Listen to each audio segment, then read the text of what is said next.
Olá a todos vocês que estão acompanhando a programação da TV Câmara aqui pelo canal 61.4, canal aberto em sinal digital, pelo canal 4 da NET e também pelo portal www.riopreto.sp.leg.br. Obrigado pela audiência.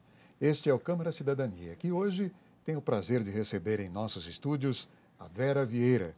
É doutora em Comunicação Social, Feminismo e diretora executiva da Associação Mulheres pela Paz. Vera, obrigado pela presença, seja bem-vinda. Olá, Milton, eu que agradeço, é uma grande honra poder participar do seu programa. Nós vamos começar falando, Vera, sobre a sua trajetória profissional, principalmente no campo dos direitos da mulher. Tá certo, já faz mais ou menos 20 anos que eu atuo, no campo da educação não formal junto a organizações feministas, organizações do movimento de mulheres. E, paralelamente a isso, eu venho aperfeiçoando essa minha atuação na universidade. Então, junto à USP, Universidade de São Paulo, Escola de Comunicações e Artes, eu fiz o meu mestrado e o meu doutorado. O meu mestrado, o título dele é Gênero e Comunicação para Intervenção nos Meios. E o título do meu doutorado é Comunicação e Feminismo, as possibilidades da era digital. Então, uma grande troca, tanto a academia tem muito que aprender com os movimentos sociais, com o movimento feminista, o movimento de mulheres, como esses movimentos também podem aperfeiçoar a sua prática com a colaboração da universidade.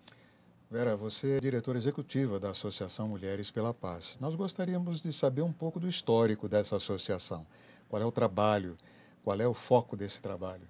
Tá certo. Bom, para falar da Associação Mulheres pela Paz, a gente tem que falar de uma figura histórica em nosso país, que é a Clara Scharf, que está hoje com 90 anos. Ela deveria ter vindo aqui para São José do Rio Preto, mas infelizmente, por um probleminha de saúde, ela não pôde vir.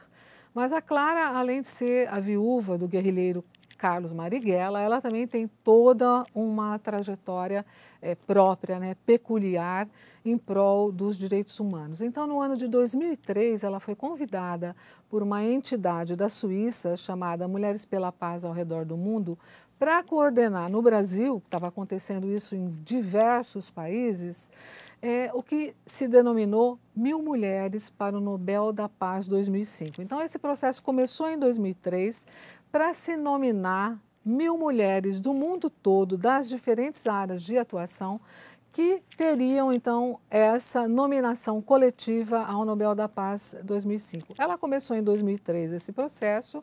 No Brasil, nós indicamos, então, 52 brasileiras, desde de pessoas que atuam na área política, artistas, de vários segmentos, cineastas, vários segmentos. E depois disso, as mulheres, infelizmente, não ganharam o Nobel da Paz. Naquele ano, quem ganhou foi aquele egípcio, Mas, de qualquer forma, essa rede mundial se fortaleceu, essas entidades ganharam vida própria, a Associação Mulheres pela Paz foi, então, legalizada e começou um trabalho Brasil afora, tanto para dar visibilidade ao trabalho da mulher, porque, infelizmente, o trabalho da mulher ainda é muito pouco visibilizado, como no foco da violência contra a mulher. E aí a violência contra a mulher vai se materializar no cotidiano, no nosso dia a dia, infelizmente pela violência doméstica, violência sexual e o tráfico de mulheres. A Associação Mulheres pela Paz está com sede onde? Na cidade de São Paulo, São Paulo. Isso. Ok.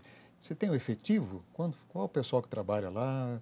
Como é que se caracteriza a própria associação? A associação em si mesma, ela tem poucas pessoas que trabalham cotidianamente. Nós podemos dizer que temos uma equipe de 5 pessoas e muitas consultoras, muitas profissionais que são chamadas a atuar nesse trabalho. O nosso trabalho ele é muito mais feito fora da nossa sede. Como nós viajamos o Brasil levando a nossa proposta educativa, é muito mais feito junto a localidades diferentes. Entendi.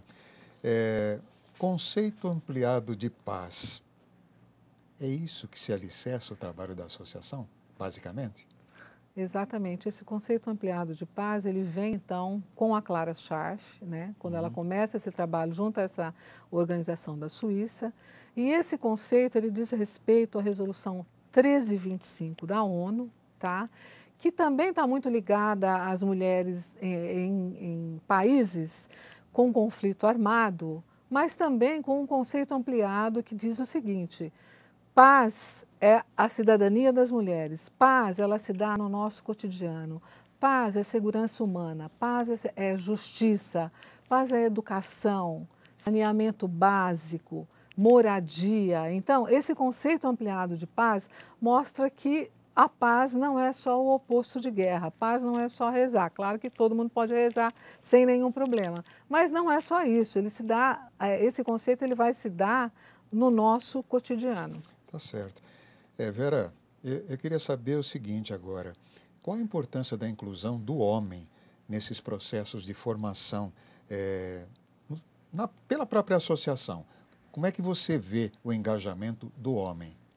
É fundamental a participação do homem. Desde que nós começamos as nossas atividades, esse é um foco estratégico, trazer os homens para essa discussão. Porque quando a gente fala de violência contra mulheres, quando a gente fala de violência doméstica, de tráfico de mulheres, de violência sexual, do que a gente está falando? A gente está falando da pior consequência dessa forma equivocada com que a gente aprende a ser mulher e homem na sociedade, que infelizmente coloca o homem em posição de superioridade à mulher, tá? E traz consequências ruins para todo mundo, tá? Para os homens e para as mulheres. Tanto que os homens, por exemplo, morrem muito mais cedo do que as mulheres. Por que eles morrem muito mais cedo do que as mulheres?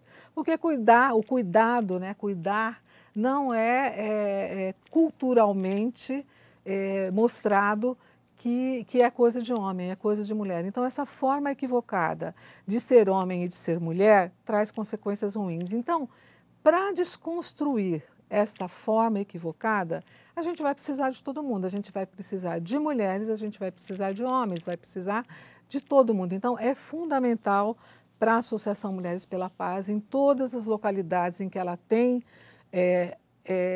desenvolvido esses processos de capacitação, trazer os homens para as discussões. A gente gostaria, inclusive, que a gente conseguisse ter metade de homens, metade de mulheres, só que não é possível, porque essas lideranças que estão atuando nessa rede, seja formal, seja informal, contra a violência à mulher, é formada basicamente de mulheres, né?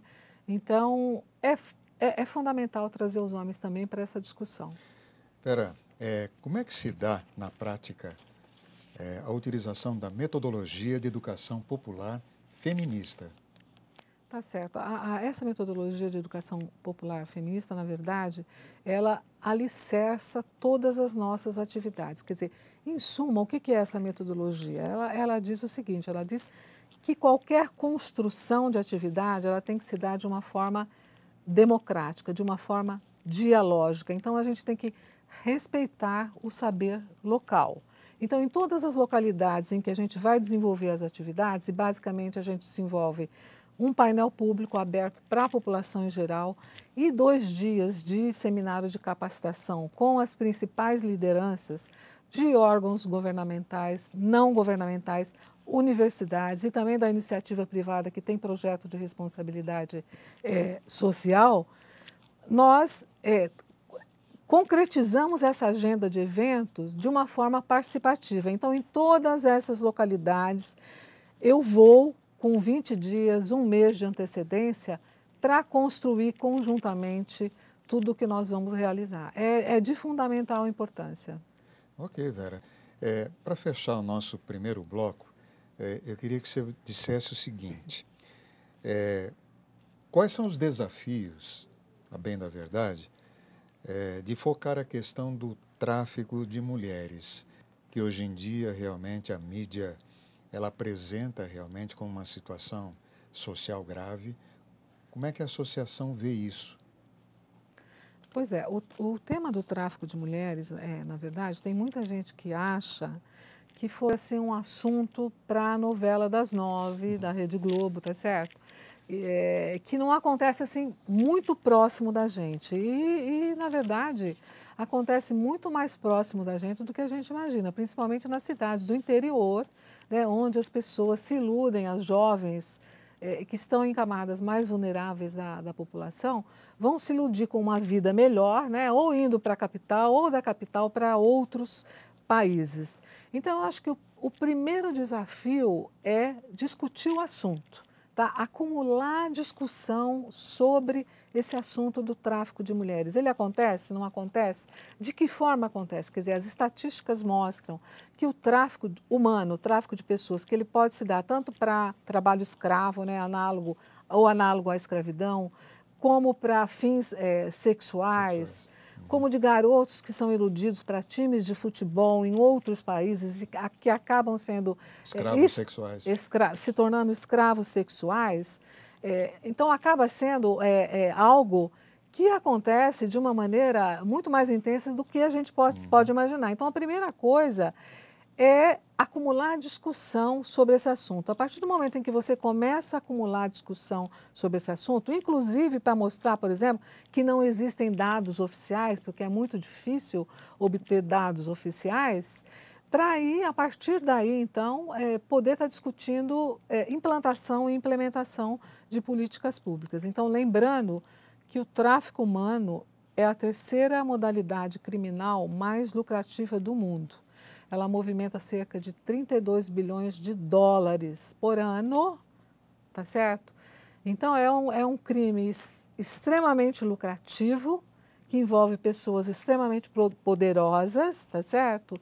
E a busca de dados oficiais, a busca de falar sobre o assunto, a busca de implantar e implementar políticas públicas é que vai fazer com que a gente avance. Vera, nós vamos fazer um intervalinho, a gente volta já já. Câmara Cidadania, em 1 minuto só.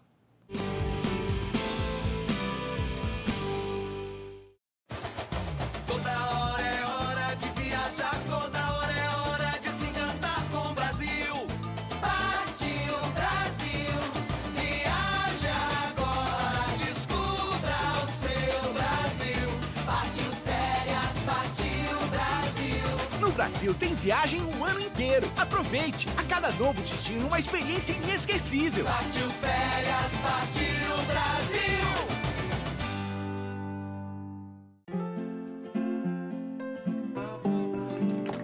A mulher que continua amamentando após voltar ao trabalho merece reconhecimento. E a empresa que apoia esse gesto também. A amamentação diminui o risco de doenças na criança e na mulher. Por isso, o empregador incentive este gesto, oferecendo sala de apoio à amamentação, creche no local de trabalho e licença maternidade de 6 meses. Amamentação e trabalho. Para dar certo, o compromisso é de todos.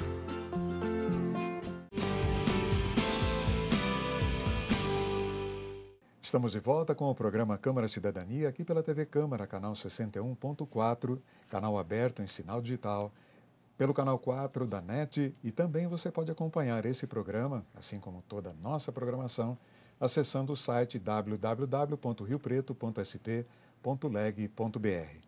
Estamos conversando hoje com a Vera Vieira, que é doutora em Comunicação Social e diretora executiva da Associação Mulheres pela Paz. Vera, por que se decidiu pelas atividades aqui em São José do Rio Preto e em todo o interior? Tá certo. Bom, o foco do tráfico de mulheres e da violência sexual nós começamos a trabalhar no ano de 2013. Então, nós começamos a rodar capitais ou cidades importantes das mais diferentes regiões brasileiras. E o ano passado nós estivemos na cidade de Ribeirão Preto, porque o interior também é, claro, um foco muito importante para tratar desse tema. E em Ribeirão Preto a gente teve a participação de algumas companheiras atuantes aqui de São José do Rio Preto, inclusive a atual secretária da Mulher, que é a Eni Fernandes. E houve, então, uma das propostas de continuidade era de poder trazer futuramente as atividades para a cidade de São José do Rio Preto, e nós achamos assim que, por ser uma cidade com uma atuação muito forte, né, e uma região muito importante, seria fundamental, então, o aprofundamento dessa temática. Então, foi assim que nós viemos para cá agora, nessa semana, e com muita honra, organizamos, então, um painel público, né, aqui na Câmara Municipal, e nesses 2 dias, então, com 50 lideranças de organizações governamentais, não governamentais e universidades, nós estamos realizando esse seminário de capacitação. 2 perguntas agora, Vera. Quais são as atividades realizadas e quem são as parcerias locais para a associação? Tá certo, então. Esse painel público é de suma importância porque a gente tem a oportunidade, então, de abrir, como o próprio nome diz, né, para toda a população, e, então, falar sobre um assunto de extrema importância para as pessoas que não estão no nosso meio, não estão no meio dos movimentos sociais ou dos órgãos do governo que trabalham, né, contra a violência à mulher. Então, para efetivarmos essas parcerias aqui, foi fundamental o papel da Secretaria Municipal dos Direitos e Políticas para Mulheres, pessoa com deficiência, raça e etnia, né? Então, que temos então a secretária Eni Fernandes. E além dessa parceria, tivemos também a parceria com a Secretaria de Assistência Social e Secretaria de Saúde, a Câmara Municipal de São José do Rio Preto, a Guarda Municipal, Polícia Militar, Polícia Civil, Tribunal de Justiça, Secretaria de Desenvolvimento Social do Governo do Estado de São Paulo, Conselho Tutelar Sul, Conselho Tutelar Norte, Prefeitura e Coordenadoria de Planalto, APOESP, FAPERP, CMDM, CRES, Conselho Regional de Psicologia, Mulheres no Plural da Unesp, vereadora Celi Regina, vereadora Karina, Movimento LGBT, Caritas, Coletivo Ana Montenegro, a CIRP, Ares e Cenemed. Para mim era fundamental falar o nome de todas elas, porque sem essas parcerias locais, as nossas atividades seriam assim, sem condições de realizarmos. Então, em todos os lugares que a gente vai, é fundamental que a gente realize efetive essas parcerias locais. Vera, conta uma coisa para a gente. Há dados concretos sobre a realidade do tráfico de mulheres aqui na região? Não há dado concreto. Agora, o fato de não haver dado concreto é uma informação de extrema importância. Por que é uma informação de extrema importância? Nós tivemos um painel durante essa oficina, foi realizado ontem, com 3 palestrantes, né, aqui da região, tá? Porque a maioria das palestrantes é aqui da região, porque é importante a gente conhecer o saber local, tá certo? Junto com o saber que nós trazemos, a gente junta com o saber local. E, infelizmente, não há nenhuma estatística oficial sobre a questão do tráfico de mulheres. Foi feita uma pesquisa junto à Polícia Federal e não foi obtido. Agora, essa informação é de extrema importância. Para quê?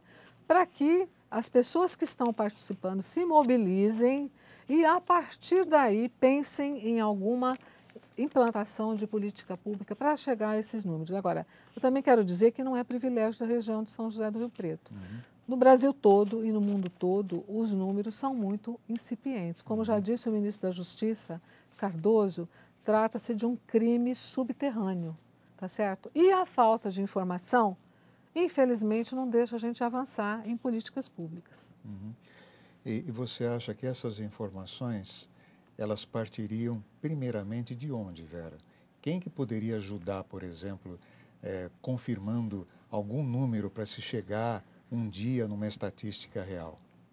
Olha, eu acho que existem alguns canais importantes. Em termos locais, eu acho que a Polícia Federal é de extrema importância. Por exemplo, pode não haver nenhuma denúncia formal, como foi informado que não havia, sobre tráfico de mulheres, mas assim, extremamente inacreditável que não exista nenhuma informação sobre a questão do trabalho escravo, ou então o trabalho análogo à escravidão. Por quê? Porque a gente sabe que no interior do estado existem, por exemplo, muitas usinas de cana-de-açúcar. A gente está sabendo, por exemplo, da vinda de muitos imigrantes, né? A situação está dramática, né? De determinados países. Então, a gente tem também a vinda de muitos bolivianos, não é? Para cá, para Ribeirão, para São José do Rio Preto, para todas as cidades. São Paulo, a gente tem casos escabrosos disso, né? E, além do mais, a gente tem um aeroporto, o maior aeroporto internacional, que é uma grande rota para o tráfico internacional de mulheres. Então, eu acho que principalmente da Polícia Federal. Agora, também existem outros grupos que vão se unir para tentar levantar dados estatísticos confiáveis a respeito. Vera, você como jornalista, o que você acha dos meios de comunicação de massa? Eles são instrumentos importantes na luta pelos direitos da mulher? Sem sombra de dúvida, né? Esse é meu grande objeto de estudo, né, e de atuação. E também essa é uma das razões pelas quais eu estou aqui. Por que eu estou aqui? Eu estou aqui porque é super importante falar desse assunto para um público maior, tá certo? O seu programa, ele tem um alcance grande, não é? Não só pela TV fechada, como pela TV aberta. Então, outras pessoas que não têm oportunidade ou que não estão envolvidas nesses movimentos sociais vão poder conhecer o assunto, tá certo? Vão poder também denunciar caso saibam de algum caso, não é isso? Então, é de extrema importância utilizar os meios de comunicação de massa a nosso favor, como instrumentos para avançar na nossa luta. A sua opinião, Vera, falta muito para alcançarmos uma sociedade com equidade entre homem e mulher? Infelizmente, ainda falta muito. Eu tenho uma filha de 31 anos, né, e ela não vai poder ver um mundo ainda com equidade, né? De acordo com as estatísticas oficiais, né, por exemplo, da Organização Internacional do Trabalho, OIT, ainda vamos levar 70 anos para termos uma sociedade em que as mulheres ganhem o mesmo que os homens exercendo a mesma função. Porque, como você sabe, as mulheres ganham quase 28% a menos que os homens na mesma função e com mais anos de escolaridade. Porque no Brasil, como em muitos países, as mulheres têm maior número de anos de escolaridade. Existem muito mais mulheres doutoras no país que terminam a universidade, que terminam o segundo grau, do que homens, estatisticamente, né? Então, é uma pena e a gente então apela assim para todo mundo buscar uma sociedade com equidade para a gente poder diminuir esses 70 anos. A gente sabe que tudo isso se relaciona com problemas sociais, enfim. Mas o que você acha, por exemplo, questão de educação, você acha que se nós tivéssemos uma educação de primeira, ou quase lá, seria diferente, por exemplo, para atingir essa equidade? Sem dúvida, o nível educacional avançado ele vai contribuir com isso. Agora, a gente não pode esquecer também que esses estereótipos sexistas, esse reforço da forma equivocada de ser homem e de ser mulher, esse reforço vai se dar em diversas instâncias educacionais também, tá certo? Então, ele vai se dar através dos meios de comunicação de massa também, na igreja, na família, tá certo? Entre os amigos, tá certo? Então, desde que a mulher está grávida, então começa aquela história azul para o homem, rosa para a mulher, tá certo? O quarto, Verdade. como é que vai mobiliar esse quarto? Aí dentro de casa, a própria mãe, porque a mãe também é machista, como ela foi criada numa sociedade machista, racista, homofóbica, ela também tende a reproduzir tudo isso, né? Então é preciso estar muito atento, porque senão a gente pode solicitar, pedir para um filho fazer um serviço qualquer externo e pedir para a filha, somente para a filha, uma cozinha. Pode permitir que o filho traga a namorada para dormir em casa e não permite que a menina traga. Então, a gente já, na escola, por exemplo, a professora, sem perceber, vai pedir para a menina recitar uma poesia e vai pedir para o menino fazer um exercício de matemática. E, inconscientemente, nós vamos estar reforçando essa forma equivocada de ser mulher e ser homem, que vai trazer consequências sérias para todo mundo, para toda a sociedade. Vera, nós estamos terminando já o programa, mas antes de terminá-lo, eu gostaria que você apresentasse os livros, dissesse um pouquinho só sobre eles, só para complementar. Então, eu queria mostrar então esse livro e esse vídeo, né? Esse livro ainda existem alguns exemplares que estão à disposição, fornecidos gratuitamente. Nós deixamos com a Secretaria da Mulher, né, com a Eni Fernandes, se alguém tiver interessado.